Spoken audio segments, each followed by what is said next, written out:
প্রকাশ করা হলো চূড়ান্ত ভোটার তালিকা।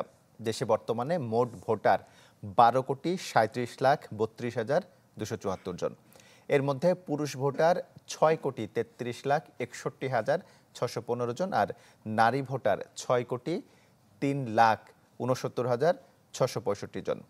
সকালে জাতীয় ভোটার দিবসের উদ্বোধনী অনুষ্ঠানে চূড়ান্ত ভোটার তালিকা প্রকাশ করেন CEC.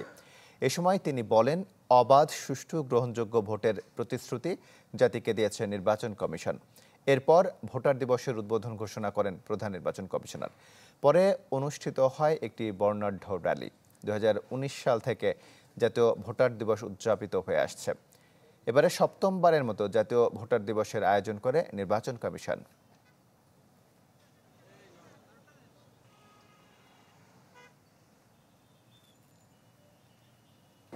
Free, fair and credible election দেওয়ার প্রতিশ্রুতি জাতিকে দিয়েছি।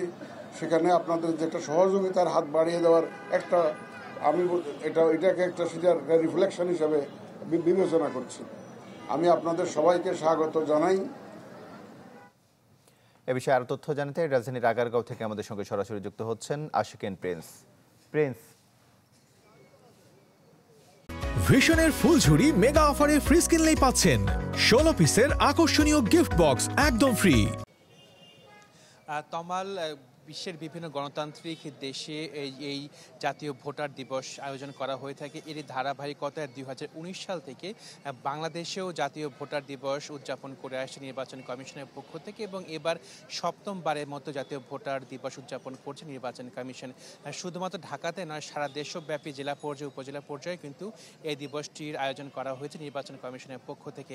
এবং আজকে হালনাগাদ চূড়ান্ত ভোটার তালিকা প্রকাশ করা হয়েছে নির্বাচন কমিশনের পক্ষ থেকে। প্রধান নির্বাচন কমিশনার এই চূড়ান্ত ভোটার তালিকা প্রকাশ করেন, এবং যেখানে বলা হয়েছে যে বর্তমানে বাংলাদেশে ভোটার রয়েছেন 12,37,32,274 জন। এর মধ্যে নারী ভোটার রয়েছেন 6,03,69,665 জন, আর পুরুষ ভোটার রয়েছেন 6,33,61,615 জন। এছাড়া হিজড়া জনগোষ্ঠী ভোটার রয়েছে 994 জন। এবং নির্বাচন কমিশন বলছেন যে গত বছরের তুলনায় এবার ভোটার বৃদ্ধির হার 1.54%। এবং বলা হচ্ছে যে এই যে আজকে চূড়ান্ত ভোটার তালিকা প্রকাশ হলো, এবং এই ভোটার তালিকা অনুযায়ী আগামী ত্রয়োদশ জাতীয় সংসদ নির্বাচন অনুষ্ঠিত হবে বলে ধারণা করা হচ্ছে। এবং ভোটার তালিকা প্রকাশ অনুষ্ঠানের প্রধান উপদেষ্টা, প্রধান নির্বাচন কমিশনার, তিনি বলেছেন যে নির্বাচন অবাধ, সুষ্ঠু এবং গ্রহণযোগ্য করতে নির্বাচন কমিশন জাতিকে যে প্রতিশ্রুতি দিয়েছে,